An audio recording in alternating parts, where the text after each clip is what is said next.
The time machine awakens once again. The gates of history swing wide. A journey across centuries delivers a visitor to our present. Listen closely. Footsteps echo in the tunnel of time. A shadow emerges from the glowing portal. Closer and closer. Every second builds the tension. Who could it be? A figure whose choices scarred the world forever. And now, revealed at last, today on Time Warps, we confront the shadow of the past, Adolf Hitler. Mr. Hitler, welcome to this extraordinary and unusual experiment. How was your journey? It was efficient. I've always valued structure and order, and this machine fulfilled its purpose. Time, in my eyes, holds little significance. But destiny, that is something entirely different.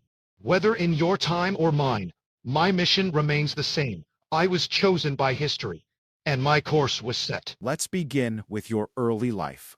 What shaped you into the person you would later become known as? I was born in 1889 in Braunau am Inn, Austria.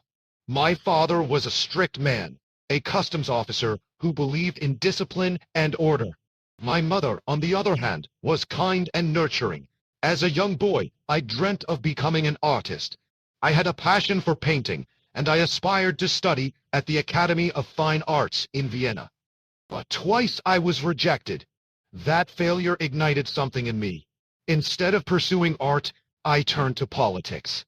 I thought that, through politics, I could build something greater than any building. Something that would endure through history. Your experience in the First World War was a pivotal moment in your life. How did it change your worldview?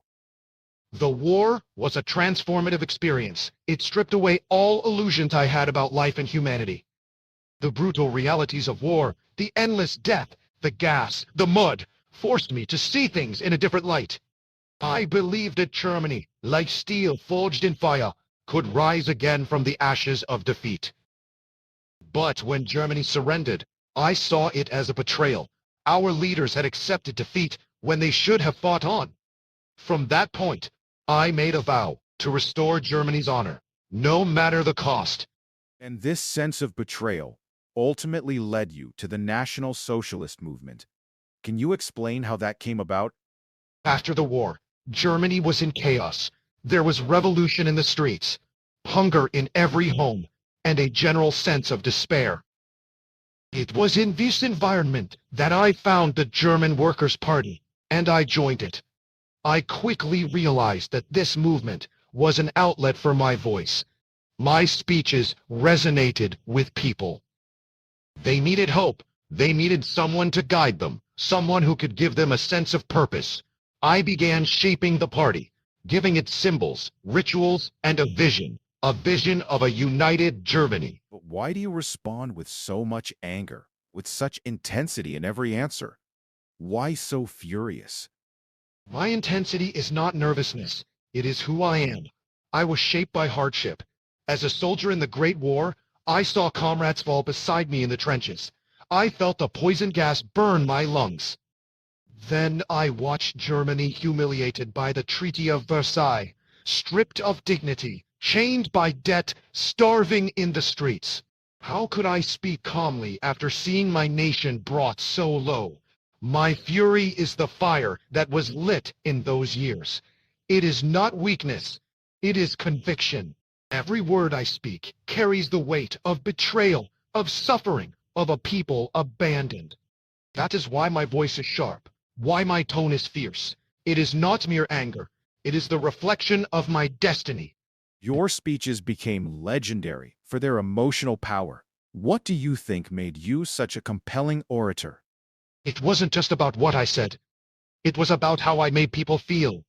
They were living in difficult times, hungry and broken in spirit. They didn't need statistics or reasoned arguments. What they needed was belief. I spoke to their emotions, to their fears and hopes. I gave them a sense of identity and a vision of strength.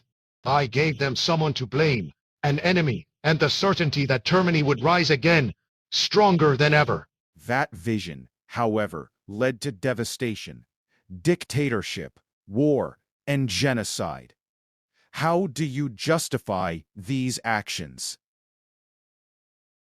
I saw history as a battle between nations and races. In my eyes, strength was the ultimate virtue. Weakness, on the other hand, led to destruction. What we did, was necessary for the survival of the German people. I didn't see the policies as cruelty, but as a means to secure the future of our nation. I was willing to sacrifice everything to ensure Germany's survival and strength. Others may call it evil, but I called it survival. Do you regret the consequences? The destruction of Germany, the fall of the Reich. Regret is for the weak. I made my choices and I knew the risks. I gambled everything, my life, the future of the nation, everything. The Reich fell, yes, but for years I held Europe in my grasp. I reshaped borders, changed the course of history. I can't regret that. The world will remember that impact, whether they see it as good or bad. You're remembered as a symbol of tyranny and hatred. How do you respond to that legacy? History is written by the victors. They call me a monster, a tyrant, but I saw myself as a builder. I sought to create an empire that would last for 1,000 years, a powerful Germany at the center of Europe. If my name still evokes fear, it only shows the power I once commanded. It proves that I was not just a figure in history, but a force to be reckoned with. If you could live another life, would you choose differently? Perhaps, yes. Perhaps I would have remained the artist I once dreamed of being. But history didn't give me that choice. It chose me, and I followed its path. I rode the current of history, wherever it led, and it led to destruction. If you had the chance, would you change the way you approached leadership or the people you surrounded yourself with? Leadership is about strength, yes, but it's also about wisdom. Perhaps I could have been more discerning with the people I trusted. I surrounded myself with those who believed in my vision, but not all of them were as capable or wise as I needed them to be. Leadership requires more than just conviction. It requires understanding and foresight. Do you believe your ideas were misunderstood, or do you accept that they led to immense suffering? I believe my vision was misunderstood by many. I didn't seek to harm, I sought to restore what was lost. But I recognize that the methods I used, the sacrifices that were made, caused immense suffering. That suffering, though, was something I believed was necessary for the greater good. Looking back at the impact of your regime, do you feel any empathy for those who suffered under your rule? I was consumed by the idea of a stronger Germany, and in that pursuit, empathy became secondary. My focus was always on the future, on survival. Empathy, I suppose, is a luxury a leader at war cannot afford. But I did what I believed was necessary, even if it meant great personal cost. How do you think history will judge you in the long term? History will judge me, as it judges all leaders, harshly perhaps. But history is written by those who outlive the events.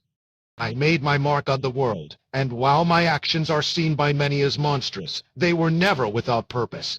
The legacy of my time will remain, whether it is remembered with anger or with awe. And that's the end of our journey with Adolf Hitler. If you enjoyed this time travel, don't forget to like, subscribe, and hit the bell icon so you never miss the next time warps. And now it's your turn. Drop your own questions for Hitler in the comments. Who knows, if the time machine opens again, we might just bring him back to answer your questions.